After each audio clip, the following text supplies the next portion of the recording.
আসসালামু আলাইকুম রহমতুল্লাহ বরকাতু। বন্ধুরা আমার, আলাউলিয়া রায়হানুল্লাহ আউলিয়া একরাম আল্লাহ পাকের সুবাস গ্রাম। আউলিয়া একরামের শান শকত মর্যাদা রয়েছে কালামুল্লাহ শরীফের মধ্যে, এবং মাহবুব বান্দা প্রিয় বান্দা যখন যেখানে অবস্থান করেন সেই স্থাপনা এবং চারপাশে মানুষজন ভালোবাসে এবং কিছু বিরোধীও থাকে, পক্ষে বিপক্ষের লোকজন থাকবেই। এর মধ্যে দিয়ে আপনাকে আমাকে এগিয়ে যেতে হবে। পক্ষে বিপক্ষের লোকজন না থাকলে নিজেকে সংশোধন করা যায় না, নিজেকে সেই মাক্কা মেনে নেওয়া যায় না। তাই প্রতিদ্বন্দ্বী থাকতে হবে। প্রতিদ্বন্দ্বীকে মাইনাস করে নয়, প্লাসের মাধ্যমে প্রতিদ্বন্দ্বীকে ভালোবেসে সামনে এগিয়ে যেতে হয়।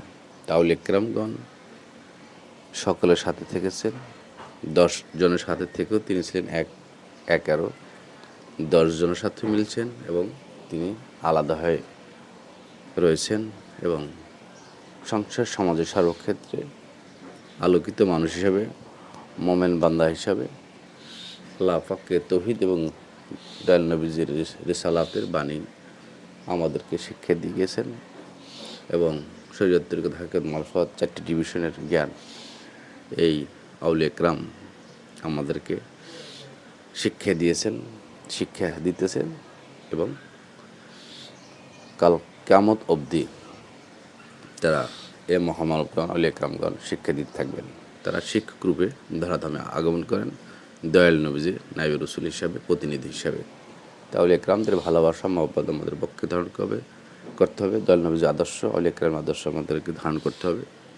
তারই ধারাবাহিকতায় আমরা গজাল আজম মাঝভান্ডারী দরবার শরীফের সাথে সম্পৃক্ত রয়েছি এবং বিক্রমপুরের শেষজি খানের ফুরশেল গ্রামে সৈয়দিন হযরত মানিক শাহ ওরফে হানিফ শাহ রহমতুল্লাহ আলাইহির মাজার দরবারের দায়িত্বে কার্যক্রমে রয়েছি। তা আমরা বৈশাখের প্রথম, দ্বিতীয়, তৃতীয় দিনে আমরা সে মাজার দরবার শরীফে ফাতিহা শরীফের মাধ্যমে, দোয়া মোনাজাতের মাধ্যমে 3 দিনের কর্মসূচি আমরা দিয়ে থাকি।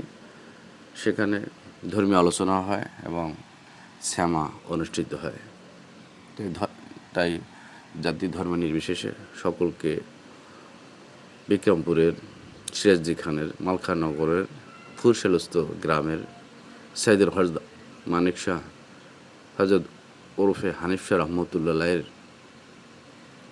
বাৎসরিক ওরস শরীফে বৈশাখের প্রথম, দ্বিতীয়, তৃতীয় দিনে সকলকে আমন্ত্রিত এবং সকলকে দাওয়াত দেওয়া হলো এবং সকলে সেখানে সবান্ধবে যেতে পারবেন এবং আসন অলঙ্কৃত করতে পারবেন এবং সেখানে অবস্থান করতে পারবেন ইনশাআল্লাহ। সকলের জয় হোক। সত্য নিয়ে যেন আমরা চলতে পারি, সৎকর্ম করতে পারি, সৎভাবে জীবন জিন্দেগি পরিচালনা করতে পারি। সকলের ভবিষ্যৎ জিন্দেগি সুগম হোক এবং দোয়া, ভালোবাসা, বিরাম। সকল ভালো থাকুন, সুস্থ থাকুন। ধন্যবাদ ইনশাআল্লাহ। আসসালামু আলাইকুম রহমতুল্লাহ তাআলা বরকাতুহু।